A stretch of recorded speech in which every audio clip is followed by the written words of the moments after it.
ಉತ್ತರ ಕರ್ನಾಟಕದಲ್ಲಿ ಜನನಾಯಕರಾಗಿ ಯಾರು ಬೆಳೀತಾರೋ, ಯಾರು ಕರ್ನಾಟಕದ ಭವಿಷ್ಯದ ಮುಖ್ಯಮಂತ್ರಿ ಅಂತೇಳಿ ಅಷ್ಟು ಎತ್ತರಕ್ಕೆ ಬೆಳೆಯುವಂಥ ಪ್ರಯತ್ನ ಯಾರು ಮಾಡ್ತಾರೋ, ಬಹುತೇಕ ಅವರೆಲ್ಲರನ್ನೂ ರಾಜಕೀಯವಾಗಿ ಮುಗಿಸುವಂಥ ಪ್ರಯತ್ನ ಶತಶತಮಾನಗಳಿಂದ ಈ ರಾಜ್ಯ ನಡ್ಕೊಂಡ್ಬಂದಿರತಕ್ಕಂಥದ್ದು ಸಂಗತಿ. ಒಂದು ವೇಳೆ ಆಕಸ್ಮಿಕವಾಗಿ ರಾಜ್ಯದ ಮುಖ್ಯಮಂತ್ರಿ ಆಗಿದ್ದರೂ ಸಹ ಅವ್ರನ್ನ ಪೂರ್ಣ ಪ್ರಮಾಣದಲ್ಲಿ ಅಧಿಕಾರ ಕೊಡಲಾರ್ದೇ ವಂಚನೆ ಮಾಡ್ಕೊಂಡು ಬಂದಿರತಕ್ಕಂಥದ್ದು ನಾವೆಲ್ಲ ಕಂಡಿದ್ದೇವೆ. ಇಂಥ ಸಂದರ್ಭದಲ್ಲಿ 20ನೇ ಶತಮಾನದ ಈ ಕರ್ನಾಟಕವನ್ನು ಅಭಿವೃದ್ಧಿಗೊಳಿಸಬೇಕು, ಎಲ್ಲ ಸಮಾಜಕ್ಕೂ ಸಾಮಾಜಿಕ ನ್ಯಾಯ ಕೊಡಬೇಕು. ಉತ್ತರ ಕರ್ನಾಟಕದ ಜೀವನದಲ್ಲಿರತಕ್ಕಂಥ ಕೃಷ್ಣಾ ನದಿಯ ನೀರಾವರಿ ಅಭಿವೃದ್ಧಿ ಯೋಜನೆ ಆಗಬೇಕು ಅಂತೇಳಿ ಬಹಳ ಗಟ್ಟಿಯಾಗಿ ನಿರ್ಭೀತಿಯಿಂದ ಅವ್ರದೇ ಪಕ್ಷ ಇರ್ಬೋದು ಅಥವಾ ಆಡಳಿತದ ಪಕ್ಷ ಬೇರೆ ಯಾವುದೇ ಇರ್ಬೋದು, ಅಂಥ ಸಂದರ್ಭದಲ್ಲಿ ಧ್ವನಿ ಇಟ್ಟಿರ್ತಕ್ಕಂಥ ನೀವು ನೇರವಾಗಿ ಕಂಡಿರ್ತಕ್ಕಂಥ ಏಕೈಕ ವ್ಯಕ್ತಿ ಯಾರಪ್ಪ ಅಂದರೆ ವಿಜಯಪುರ ಶಾಸಕರಾಗಿರ್ತಕ್ಕಂಥ ಬಸವನ ಪಾಟೀಲ್. ಹೀಗಾಗಿ ಇಡೀ ಕರ್ನಾಟಕ ತುಂಬ ಜಾತಿ ಮತ ಭಾಷೆ ಭೇದವಿಲ್ಲದೆ ಇವತ್ತೆಲ್ಲರೂ ಬಸವನ ಪಾಟೀಲ್ ಯತ್ನಾಳ್ ಬಗ್ಗೆ ಅಭಿಮಾನ ಹೊಂದಿದ್ದಾರೆ. ಅವ್ರಿಗೆ ಕೇವಲ ವಿಜಯಪುರ ಶಾಸಕರನ್ನ ಕಾರಣಕ್ಕೋಸ್ಕರ ಅಲ್ಲ, ಅಧಿವೇಶನದಲ್ಲಿ 224 ಜನ ಒಬ್ಬನಾದ್ರೂ ಮಾತಾಡ್ತಾರಪ್ಪ ನಮ್ಮ ಪರವಾಗಿ ಅಂತ. ಆ ಸಮಸ್ಯೆ ಪರಿಹಾರ ಸಿಗುತ್ತೆ ಬಿಡೋದು ಗೊತ್ತಿಲ್ಲ. ನಮ್ಮ ಧ್ವನಿಯಾಗಿ ಒಬ್ಬರಾದ್ರೂ ಮಾತಾಡ್ತಾರಲ್ಲ. ಎಲ್ಲೋ ಮಂಗಳೂರಾಗಿರ್ತಕ್ಕಂಥ ಒಬ್ಬ ವ್ಯಕ್ತಿಯ ಕೊಲೆ ಆಗುತ್ತ ಸಂದರ್ಭದಲ್ಲಿ ಅವ್ರ ನೆರವಿಗೆ ಯಾರು ಬಂದಿಲ್ಲ, ಅವ್ರ ಪರ ಒಬ್ಬರಾದ್ರು ಮಾತಾಡ್ತಾರಲ್ಲ. ಈ ಭಾಗದ ನೆರೆಹಾವಳಿ ಆಗುತ್ತ ಸಂದರ್ಭದಲ್ಲಿ ಸ್ವತಃ ಪ್ರಧಾನಮಂತ್ರಿಗಳಿಗೂ ಮನವಿ ಮಾಡಿಕೊಂಡು ಈ ಭಾಗಕ್ಕೆ ಹೆಚ್ಚಿನ ಪರಿಹಾರ ಕೊಡಬೇಕು ಅಂತ. ಅಂದರೆ ಸತ್ಯವನ್ನು ಮಾತನಾಡುವ ಸಂದರ್ಭದಲ್ಲಿ ಯಾವುದೇ ರೀತಿ ಇರತಕ್ಕಂಥ ಮುಲಾಜಿಲ್ಲದೆ ಜನರ ಪರವಾಗಿ ಧ್ವನಿಯ ತಂದು ಕೆಲಸ ಮಾಡತಕ್ಕಂಥ ಇವತ್ತಿನ ದಿನಮಾನದ ಅಪರೂಪದ ರಾಜಕಾರಣಿ ಬಸವನ ಪಾಟೀಲ್ ಯತ್ನಾಳ್ ಅವರು. ಈ ಕಾರಣಕ್ಕೋಸ್ಕರವಾಗೇ ಅವರಿಗೆ ಅನ್ಯಾಯವ ಅವ್ರು ಏನಾದರೂ ಪಕ್ಷ ವಿರೋಧ ಚಟುವಟಿಕೆ ಮಾಡಿದರೆ ಅಥವಾ ಪಕ್ಷದ ವಿರುದ್ಧವಾಗಿ ಏನಾದರೂ ಅಡ್ಜಸ್ಟ್ಮೆಂಟ್ ರಾಜಕಾರಣ ಮಾಡಿದರೆ ಅಥವಾ ಆ ಪಕ್ಷದ ಹಿರಿಯ ನಾಯಕರು ಏನಾದರೂ ತೇಜೋವಧೆ ಮಾಡೋ ಪ್ರಯತ್ನ ಮಾಡಿದರೆ ಅಥವಾ ಭ್ರಷ್ಟಾಚಾರ ಅನ್ನುವಂಥ ಯಾವುದಾದ್ರು ಗುರುತರ ಆರೋಪ ಇದ್ದರೆ ನಾವು ಯಾರು ಸಹ ಅವ್ರ ಪರವಾಗಿ ನಿಲ್ಲುವಂಥ ಅವಶ್ಯಕತೆ ಇಲ್ಲ. ಅದು ಅವರ ರಾಜಕೀಯ, ಅವರ ಬದುಕಂತ. ಇವತ್ತು ಕುತಂತ್ರದ ಮೂಲಕವಾಗಿ ಉತ್ತರ ಕರ್ನಾಟಕದ ನಾಯಕತ್ವವನ್ನು ಕುಗ್ಗಿಸುವಂಥ ಕುತಂತ್ರ ಆಯ್ತಿಲ್ಲ, ಇದು ನಮ್ಮೆಲ್ಲರ ನಿರಾಶೆ ಉಂಟಾಗಿದೆ ಅಂತ. ಇವತ್ತು ನಿನ್ನೆ ದಿವಸ ವಕ್ಫ್ ಬೋರ್ಡ್ ಬಿಲ್ ಇವತ್ತು ಪಾಸ್ ಆಯಿತು. ನಾನು ನಿನ್ನೆ ನೋಡಿದ ಅನ್ನಿಸ್ತು, ನಮ್ಮ ದಯಸಾಗರ್ ಅವರ ಇಲ್ಲೇ ಇದ್ದಾರೆ, ಬಹುತೇಕ ಅವ್ರು ಅನ್ಕೊಂಡಿರ್ಬೋದು ಇವತ್ತ ನಾಳೆ ವಕ್ಫ್ ಬೋರ್ಡ್ ಬಿಲ್ಲಿಗೆ ತಿದ್ದುಪಡಿ ಆಗೇ ಆಗುತ್ತೆ.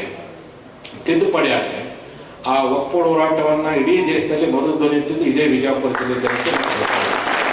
ಹಾಗಾಗಿ ಎಲ್ಲಿಯೇ ಬಸವನಗೌಡರು ರಾಷ್ಟ್ರ ಮಟ್ಟದ ನಾಯಕರಾಗ್ತಾರೆ ಅನ್ನುವಂಥ ಹೊಟ್ಟೆ ಕಿಚ್ಚನಿಂದ ಈ ಬಿಲ್ಲು ಪಾಸ್ ಆಗಿ ಒಳಗಾಗಿನೇ ಗೌಡರು ನಿಂಗಾರ ಮಾಡಿ ಉಚ್ಚಾಟನೆ ಮಾಡಬೇಕು, ಅವ್ರ ಹೆಸರು ಎಂದೂ ಸಹ ಬರಬಾರದು ಅನ್ನುವಂಥ ಕುತಂತ್ರ ಮೂಲಕವಾಗಿಯೇ ಈ ಷಡ್ಯಂತ್ರವನ್ನು ಮಾಡಿದರೆ ಅನ್ನುವಂಥ ಒಂದು ಅನುಮಾನ ಇವತ್ತು ನಮ್ಮೆಲ್ಲರೂ ಸಹ ಆಗ್ತಾ ಇದೆ.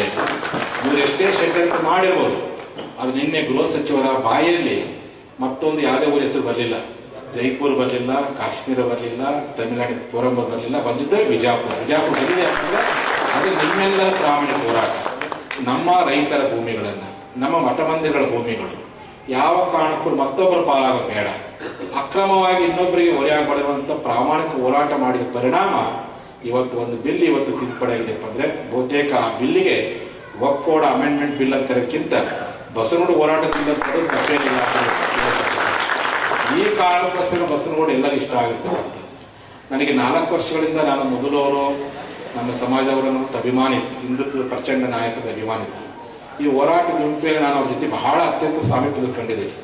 ಅವ್ರು ವೇದಿಕೆ ಮೇಲೆ ಏನಾದರೂ ಯಾರ ಬಗ್ಗೆ ಟೀಕೆ ಮಾಡಿದ್ರೆ ಬೈದ್ರೆ 10 ನಿಮಿಷದಲ್ಲಿ ಮರೆತು ಬಿಡ್ತಾರೆ. ದೇಶ ಸಾಧನೆ ಮಾಡಕ್ಕೆ ಹೋಗಲ್ಲ, ಕುತಂತ್ರ ಮಾಡಕ್ಕೆ ಹೋಗಲ್ಲ, ಅವರಲ್ಲಿ ಆ ಗುಣನೇ ಇಲ್ಲ. ಮತ್ತು ಏನೇ ಮಾಡಿದ್ರು ಪ್ರಾಮಾಣಿಕವಾಗಿ ಮಾಡ್ತಾರೆ. ಏನಾದರೂ ಮೋಸದಿಂದ ಮಾಡುವಂಥದ್ದು ಅಥವಾ ಕುತಂತ್ರದ ಮೂಲಕವಾಗಿ ಅಥವಾ ಅವಕಾಶ ಪಡೆಯುವಂಥದ್ದು ಎಂದೂ ಅವ್ರು ಮಾಡಕ್ಕೆ ಹೋಗಲಿಲ್ಲ.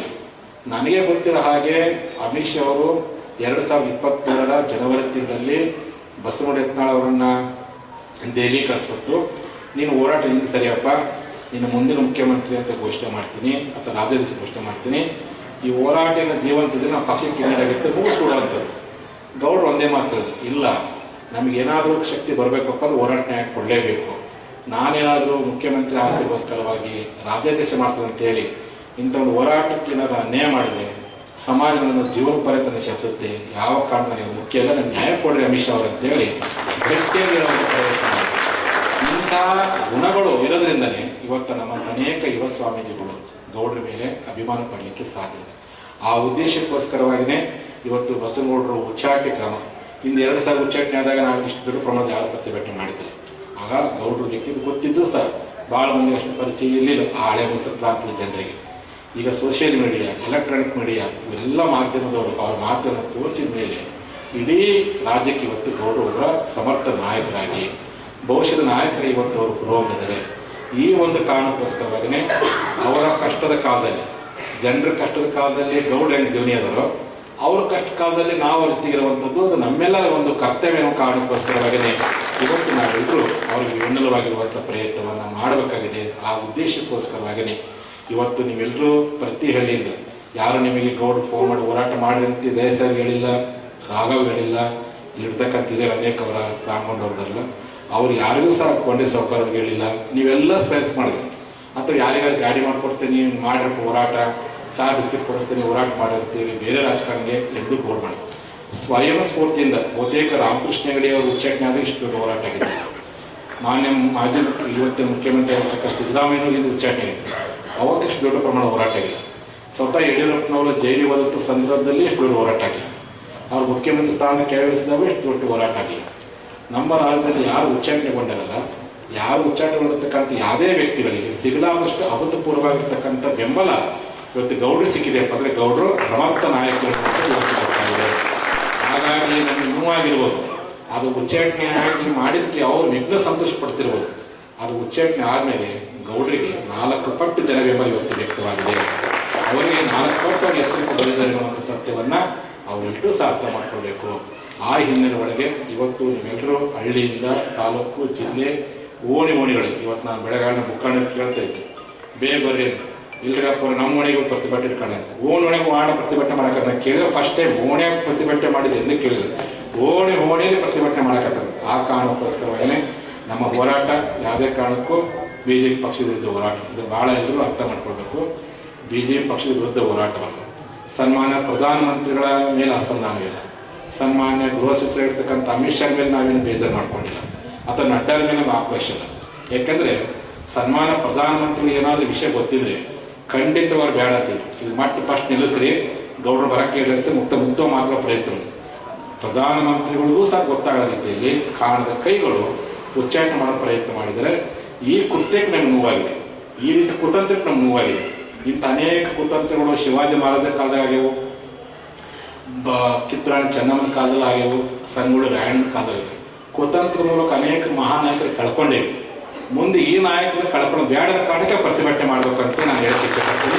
ಆ ಉದ್ದೇಶಕ್ಕೋಸ್ಕರವಾಗಿಯೇ ಏನಾದ್ರು ಉಚ್ಚಾಟನೆ ಆದ ನಂತರ ಬೆಳಗಾವಿನ ದಿಢೀರ್ನ ಪತ್ರಿಕಾಗೋಷ್ಠಿ ಮಾಡಿ ರಾಜ್ಯದ ಸಭೆ ಕರೆದಾಗ ಅವ್ರ ಜೊತೆ ಎಲ್ಲ ಮಾಡಿ, ಇಲ್ಲ ಇಡೀ ರಾಜ್ಯಾದ್ಯಂತ 10ನೇ ತಾರೀಕುವರೆಗೆ ಎಲ್ಲರೂ ತಮ್ಮ ತಾಲೂಕು ಮಟ್ಟದ ಸಭೆ ಮಾಡಿ ಪ್ರತಿಭಟನೆ ಮಾಡಿ ಒಂದು ರಾಜ್ಯ ಮಟ್ಟದ ಪ್ರತಿಭಟನಾ ಸಮಾವೇಶ ಮಾಡಿರಿ ಅಪ್ಪವರೇ ಅನ್ನುವಂಥ ಅಭಿಪ್ರಾಯವನ್ನು ಅವತ್ತೆಲ್ಲರೂ ಚರ್ಚೆ ಮಾಡಿ, ಅದಾದಮೇಲೆ ವಿಜಯಪುರದಲ್ಲಿ ಮೊನ್ನೆ ಒಂದು ಸಭೆ ಮಾಡಿ, ಇಲ್ಲ ಗೌಡರು ಯಾವತ್ತು ಒಂದು ಸಮುದಾಯದ ಪರವಾಗಿ ಮಾತಾಡಿಲ್ಲ, ಅವರ ಪ್ರತಿ ಭಾಷೆ ತೆಗೆದುಕೊಂಡ್ರಿ ಎಲ್ಲ ಸಮಾಜದ ಪರವಾಗಿ ಮಾತಾಡಿಲ್ಲ.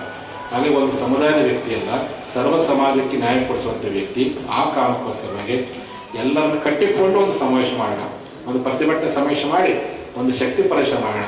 ಆ ಶಕ್ತಿ ಪ್ರದರ್ಶನ ಮೂಲಕವಾಗಿ ಮಾನ್ಯ ವರಿಷ್ಠರ ಮನವೊಲಿಸುವ ಪ್ರಯತ್ನ ಮಾಡೋಣ.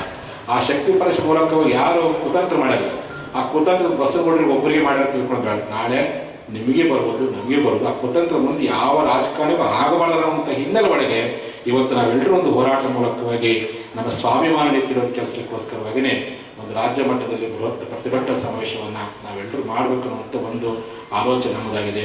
ಅದ್ರ ಜೊತೆಯಲ್ಲಿ ಅಂಟರ್ನಾಗಿ ಆ ಪಕ್ಷದ ವರಿಷ್ಠರಿಗೆ ಯಾವ ರೀತಿ ಒತ್ತಡ ಆಗಬೇಕಂದ್ರೆ, ಇವತ್ತು ಗೌಡರು ಪ್ರಚಾರದಿಂದನೇ ಬಾಗಲಕೋಟೆ ಲೋಕಸಭಾ ಕ್ಷೇತ್ರ, ಧಾರವಾಡ ಲೋಕಸಭಾ ಕ್ಷೇತ್ರ, ಹಾವೇರಿ ಲೋಕಸಭಾ ಕ್ಷೇತ್ರ ಮತ್ತು ನಮ್ಮ ಕಾರವಾರ ಲೋಕಸಭಾ ಕ್ಷೇತ್ರ ಅನೇಕ ಲೋಕಸಭಾ ಕ್ಷೇತ್ರದ ಅಭ್ಯರ್ಥಿಗಳು ಗೆದ್ದಿದ್ದಾರೆ. ಅವರೆಲ್ಲರೂ ಗೌಡರ ಪರವಾಗಿ ಮಾನಸಿಕ ಅವ್ರ ಜೊತೆಗದೆ, ದೈಹಿಕವಾಗಿ ಉಚ್ಚಾಟನೆ ಆದಮೇಲೆ ವೇದಿಕೆ ಹಂಚ್ಕೊಳ್ಳದಿರ್ಬೋದು, ಮಾನಸಿಕ ಅವರೆಲ್ಲರೂ ಅದ. ರಮೇಶ್ ಜಾರಕಿಹೊಳಿ ಮದುವೆ ಮಾಡಿಕೊಂಡು, JH ಸಿದ್ದೇಶ್ವರ ಮದುವೆ ಮಾಡಿಕೊಂಡು, ರಾಮುಲು ಮದುವೆ ಮಾಡಿಕೊಂಡು, ಬಹುತೇಕ ರಾಮುಲು ಅವ್ರ ಕರೆಸ್ಬಿಟ್ಟು ನಾವು ತಿಳ್ಕೊಳ್ಳೋಷ್ಟು ವಿಷಯಗಳನ್ನು ಹೇಳ್ಬಿಟ್ರು ನೇರವಾಗಿ. ಲಿಂಗಾಯತರಿಗೆ ಅನ್ಯಾಯ ಆದಾಗ ಹೆಂಗೆ ಪಕ್ಷಗಳು ಹಿನ್ನಡೆ ಅನುಭವಿಸ್ತಿರುವಂಥ ಎಚ್ಚರಿಕೆ ಮಾತ್ರ ನಾವು ಪಕ್ಷದವಷ್ಟಿಗೆ ಹೇಳುವ ಪ್ರಯತ್ನ ರಾಮುಲು ಮಾಡಿದ್ರು. ಹೀಗಾಗಿ ಎಲ್ಲ ನಾಯಕರು ಅವ್ರ ಪರಗಿದೆ. ಅವ್ರ ಪಕ್ಷದ ನಾಯಕರು ಅಷ್ಟೇ ಅಲ್ಲ, ಅನ್ಯ ಪಕ್ಷದ ನಾಯಕರು ಅವ್ರ ಪರವಾಗಿ ಹೇಳಿಕೆ ಕೊಟ್ಟಿದ್ದಾರೆ. ಈ ಒಂದು ಕಾರಣಕ್ಕೋಸ್ಕರವಾಗಿ ಈ ಒಂದು ಹೋರಾಟದ ಕಾವು ನಿಂತ ನೀರಾಗಬಾರ್ದು. ಯಾಕೆಂದ್ರೆ ನಾವು ಏನು ಮಾಡಕತ್ತಾರೆ, ನಿಮ್ಮ ಹೋರಾಟವನ್ನು ಹತ್ತಿಕ್ಲಿಕ್ಕೋಸ್ಕರ ಬೇರೆ ಬೇರೆ ಹೆಸರಲ್ಲಿ ಹೋರಾಟವನ್ನು ಶುರು ಮಾಡಿ ನಿಮ್ಮ ದಿಕ್ಕು ತಪ್ಪಿಸೋ ಪ್ರಯತ್ನ ಮಾಡ್ತಾರೆ. ಅದಕ್ಕೆ ನಮ್ಮ ಜನರು ತಲೆಗೆ ನಿಂತು ಆ ಬದ್ಧತೆ, ಆ ಕಮಿಟ್ಮೆಂಟ್ ಹಿಂದಕ್ಕೆ ಸರಿ ಬರೋ ಕಾರಣಕ್ಕೆ ಒಂದು ದೊಡ್ಡ ಪ್ರಮಾಣದ ಪ್ರತಿಭಟನೆ ಸಭೆಯನ್ನು ಒಂದು ಕಡೆ ಮಾಡೋಣ. ಇಂಟರ್ನಲ್ ಆಗಿ ಆ ಎಲ್ಲ ಸಂಸದರ ಮೂಲಕವಾಗಿಯೂ ಪಕ್ಷದ ವರಿಷ್ಠರಿಗೆ ಒಂದು ಮನವೊಲಿಸೋ ಪ್ರಯತ್ನವನ್ನು ಅವ್ರು ಕೂಡ ನಾವು ನಡೆಸಲಿಕ್ಕೆ ಮಾಡೋಣ. ಅವರ ಅಭಿಮಾನಿಗಳ ಮೂಲಕವಾಗಿ ಬೇರೆ ಬೇರೆ ಮಹಾನ್ ಮೂಲಕವಾಗಿ ಅನೇಕ ಪೂಜರು ಬಸವರಾಜ ಸ್ವಾಮೀಜಿ ಇರ್ಬೋದು ಅಂತ ಅನೇಕ ಪೂಜರು ಗುರುಗಳು ಗೌಡ ಜೊತೆಗದ. ಹಾಗಾಗಿ ಗುರುಗಳ ಮೂಲಕವಾಗಿ ಒಂದು ಪ್ರಯತ್ನ ಮಾಡೋಣ. ಮನವೊಲಿಸಲಿಕ್ಕೆ ಎಷ್ಟು ಸಾಧ್ಯ ಇದೆ ಮನವೊಲಿಸೋ ಪ್ರಯತ್ನ ಮಾಡೋಣ. ಮನವೊಲಿಕೆಗೂ ಜಗದೆ ಹೋದರೆ ಮಾರ್ಗಗಳು ಇದ್ದೇ ಇಲ್ಲ ಅಂತ ಮಾರ್ಗಗಳನ್ನು ಅನುಸರಿಸಲಿಕ್ಕೆ ಗೌಡರು ಸ್ವತಂತ್ರ ಇದ್ದಾರೆ. ಅವ್ರು ಸ್ವತಂತ್ರ ನಿರ್ಧಾರ ತೆಗೆದುಕೊಳ್ಳೋ ಸಂದರ್ಭದಲ್ಲಿ ಸಹ ನಾವು ಯಾವತ್ತೂ ಅವ್ರ ಜೊತೆಗೆ ಇರ್ತೀವಿ ಅನ್ನೋಂಥ ಮಾತು ಹೇಳಕ್ಕೆ ಇಚ್ಛೆ ಪಡ್ತೀನಿ. ಹಾಗಾಗಿ ಇವತ್ತು ಒಂದು ರಾಜ್ಯ ಮಟ್ಟದ ಒಂದು ಪ್ರತಿಭಟನಾ ಸಮಾವೇಶವನ್ನು ಎಲ್ಲ ಹಿಂದೂ ಪರ ಸಂಘಟನೆಗಳು, ಉತ್ತರ ಕರ್ನಾಟಕ ನೀರಾವರಿ ಯೋಜನೆಗೆ ಹೋರಾಟ ಮಾಡುವಂಥ ಎಲ್ಲ ಹೋರಾಟಗಾರರು ಮತ್ತು ಎಲ್ಲ ಲಿಂಗಾಯತ ಒಳಪಂಗಡದವರು, ಎಲ್ಲ ಸಮುದಾಯದವರು ಎಲ್ಲರೂ ಕೂಡ್ಕೊಂಡು ದೊಡ್ಡ ಪ್ರತಿಭಟನಾ ಸಮಾವೇಶವನ್ನು ಎಲ್ಲಿ ಮಾಡಬೇಕು, ಯಾವಾಗ ಮಾಡಬೇಕು ಅನ್ನೋ ದೃಷ್ಟಿಯಲ್ಲಿ ಇವತ್ತು ಸಮಾಲೋಚನೆ ಮಾಡಲಿಕ್ಕೋಸ್ಕರವಾಗಿ ಇವತ್ತು ಸಭೆಯನ್ನು ಕರೆತಕ್ಕಂಥದ್ದು. ಅಂದರೆ ಈ ಚಳವಳಿಯನ್ನು ಹೆಂಗೆ ಮುಂದುವರ್ಸ್ಕೊಂಡು ಹೋಗ್ಬೇಕು ಅಂತ. ಇದು ಸ್ಮಶಾನ ವೈರಾಗ್ಯ ಥರ ಆಗಬಾರ್ದು. ಸ್ಮಶಾನಕ್ಕೆ ಹೋದ್ಮೇಲೆ ನಿಮ್ಮ ಜೀವನಕ್ಕೆ ಏನೇನು ಪಡಪ್ಪ ಮತ್ತು ಆರಡಿ ಬೋರ್ಡ್ ಅಂತೇಳಿ ಆ ಸದ್ರದ ಅಷ್ಟೇ ನೆನಪು ಬರುತ್ತೆ. ಅದಾದ್ಮೇಲೆ ಮತ್ತು ನಮ್ಮ ದಾರಿ ನಾವು ಮಾಡ್ತಾ ಇರ್ತೇವೆ. ಹಂಗಾಗ ಬೇಡ. ಇಂಥ ಅನ್ಯಾಯ ಗೌಡರಿಗಾಗಿರ್ತಾರೆ ಅನ್ಯಾಯ ಮುಂದೆ ಯಾರಿಗಾಗಬಾರ್ದು. ಗೌಡ್ರಿಗೆ ನ್ಯಾಯ ಸಿಗಬೇಕನ್ನೋ ಉದ್ದೇಶಕ್ಕೋಸ್ಕರವಾಗಿ ಎಲ್ಲರೂ ಕೂತ್ಕೊಂಡು ಒಂದು ಬೃಹತ್ ಪ್ರತಿಭಟನಾ ಸಭೆಯನ್ನು ಮಾಡಬೇಕಂತ ವಿಚಾರ ವ್ಯಕ್ತಪಡಿಸಿದ್ರು. ಮೊನ್ನೆ ಬೆಳಗಾವಿ ಮಾಡಬೇಕು ಅಂತ ಆಲೋಚನೆ ವ್ಯಕ್ತಪಡಿಸಿದ್ರು. ನಾನು ವಿಜಯಪುರದಲ್ಲಿ ಸಭೆ ಕರೆದಾಗ ವಿಜಯಪುರಕ್ಕೂ ಬಸವಗೌಡರ ಭಾವನಾ ಸಂಬಂಧ ಐತಿ, ವಿಜಯಪುರದಲ್ಲಿ ಮಾಡೋಣ. ಆ ಮೂಲಕವಾಗಿ ರಾಜಕೀಯ ಶಕ್ತಿಯನ್ನು ತುಂಬಲಿಕ್ಕೋಸ್ಕರವಾಗಿರ್ಬೋದು, ಜೊತೆಯಲ್ಲಿ ಇಡೀ ಕರ್ನಾಟಕದ ರಾಜ್ಯದ ಜನ ಹೆಚ್ಚಿನ ಸಂಖ್ಯೆಯಲ್ಲಿ ಬರ್ತಾರೆ. ಇಲ್ಲೇ ಒಂದು ಶಕ್ತಿ ಪರಿಶ್ರಮ ಮಾಡೋಣ ಅಂತ ಆಲೋಚನೆ ಕೆಲವು ವ್ಯಕ್ತಪಡಿಸಿದರೆ, ಆಗ ನಿಮ್ಮೆಲ್ಲರೂ ಸರಿಯಾಗಿ ತಿಳ್ಕೊಂಡು ಯಾವ ಸಂದರ್ಭದಲ್ಲಿ ಮಾಡಬೇಕು, ಯಾವಾಗ ಮಾಡಬೇಕು, ಈ ಹೋರಾಟದ ಆರೋದ್ರೊಳಗಾಗೇ ಒಂದು ಶಕ್ತಿ ಪರಿಶ್ರಮ ಮಾಡೋ ಪ್ರಯತ್ನ ಮಾಡೋಣ. ವರಿಷ್ಠರ ಗಮನವನ್ನು ಸೆಳೆಯುವಂಥ ಪ್ರಯತ್ನ ಮಾಡೋಣ. ಆ ಪ್ರಯತ್ನಕ್ಕೆ ನಿಮ್ಮೆಲ್ಲರ ಸಲಹೆ ಸೂಚನೆ ಸಿಗಲಿ ಅನ್ನೋ ಉದ್ದೇಶಕ್ಕೆ ನಿನ್ನೆ ದಿಢೀರನೆ ಇವತ್ತಿನ ಸಭೆಯಲ್ಲಿ ಕರೆದಿರ್ತಕ್ಕಂಥದ್ದು. ಈ ಸಭೆಗೆ ತಾವೆಲ್ಲ ಬಂದರೆ ಮುಕ್ತವಾಗಿ ನಿಮ್ಮ ಅನಿಸಿಕೆಗಳನ್ನು ಹಂಚಿಕೊಳ್ಳೋ ಪ್ರಯತ್ನ ತಾವೆಲ್ಲ ಮಾಡಬೇಕಂತೇಳಿ ಈ ವೇದಿಕೆ ಮೂಲಕ ತಮಗೆ ತೋರಿಸ್ತಾ, ನಮ್ಮ ಅನೇಕ ಹಿರಿಯರು ಬಂದರೆ ನೋಡರು ಅಭಿಮಾನಿಗಳು ಅವ್ರ ಕಷ್ಟ ಸುಖವನ್ನು ನೋಡಿರ್ತಕ್ಕಂಥವ್ರು ಅನೇಕರು ಬಂದರೆ, ಇನ್ನು ಕೆಲವರಿಗೆ ಬರ್ಲಿಕ್ಕೆ ಆಗಿಲ್ಲ. ಆದರೂ ನನ್ನ ಜೊತೆ ಫೋನ ಮಾತಾಡಿ ನಾನು ನಿಮ್ಮ ಜೊತೆ ಅದರಪ್ಪ ನೀವು ದಿನಾಂಕ ಘೋಷಣೆ ಮಾಡಿದಂಥ ಸಲಹೆಗಳನ್ನು ಕೊಟ್ಟಿದ್ದಾರೆ. ಹಾಗೆ ಎಲ್ಲಿ ಮಾಡಬೇಕು, ಯಾವಾಗ ಮಾಡಬೇಕು, ಯಾವ ರೀತಿಯಿಂದ ವ್ಯವಸ್ಥೆ ಮಾಡಬೇಕು ಅನ್ನೋದನ್ನು ನನ್ನ ಜೊತೆ ಚರ್ಚೆ ಮಾಡಲಿಕ್ಕೆ ಸಭೆ ಕರೆದೇವಿ. ಬಂದಂತ ನಿಮ್ಮ ಅಭಿಪ್ರಾಯ ಹಂಚ್ಕೊಳ್ಬೇಕು ಅಂತೇಳಿ ಎರಡು ಪ್ರಾಸ್ತಾವಿಕ ಮಾತನ್ನು ತಮ್ಮ ಜೊತೆ ಹಂಚ್ಕೊಂಡು ಎರಡು ಮಾತು ಮುಗಿಸಿ ಕ್ಷಮಿಸಿ.